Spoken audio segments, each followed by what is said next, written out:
Merasa mendapat ketidakadilan atas kebijakan bank terhadap lelang aset agunan nasabah pelaku UMKM yang mengalami masalah kredit macet akibat pandemi COVID-19.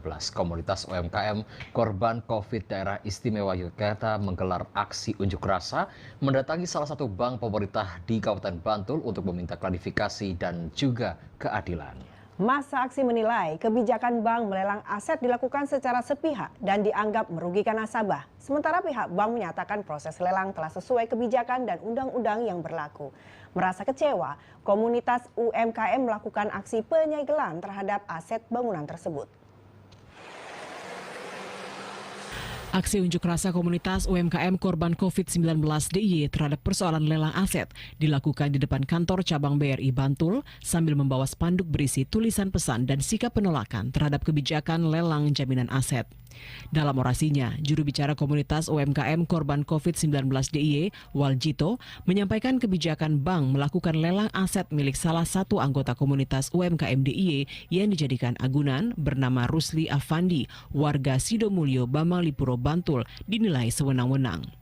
Menurutnya, kebijakan lelang secara sepihak tersebut dinilai sangat merugikan.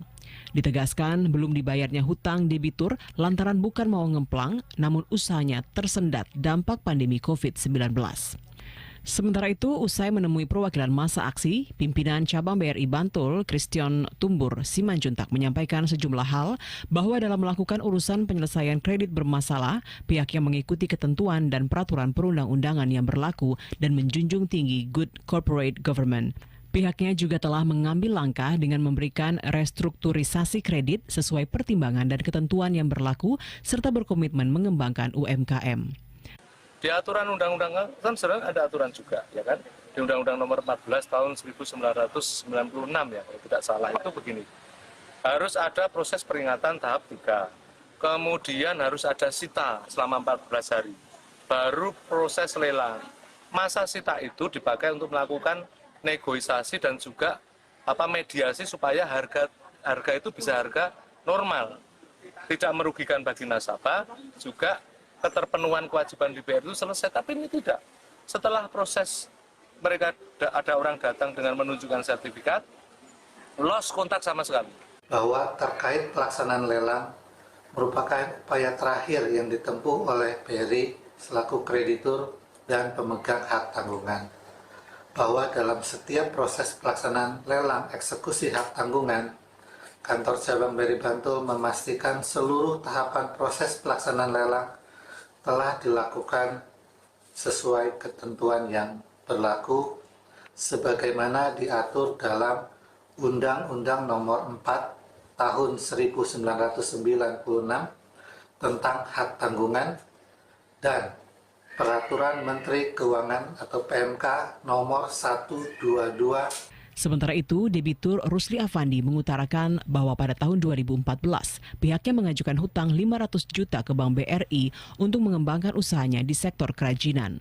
Namun pada tahun 2019, ada pandemi COVID-19 dan dilanjutkan masa PPMK, membuat usahanya tersendat dan mengalami kesulitan keuangan. Masa relaksasi telah diikuti dan kemudian berupaya melakukan reschedule terhadap hutangnya, namun tidak mendapat persetujuan dari pihak bank. Saya kesulitan untuk mengembalikan angsuran plus bunganya itu. Saya mengajukan surat keberatan. Saya sampai SP 2. Terus saya mengirimkan surat keberatan. Nah, ternyata tahu-tahu dari surat keberatan itu tahu-tahu ada orang datang ke rumah saya bawa sertifikat sudah beralih tangan. Merasa tidak puas dengan jawaban dari pihak bank, massa aksi kemudian mendatangi lokasi bangunan aset milik Rusli Afandi yang dilelang oleh pihak bank untuk dilakukan aksi penyegelan. Demikian Margo Laras dari Bantul melaporkan.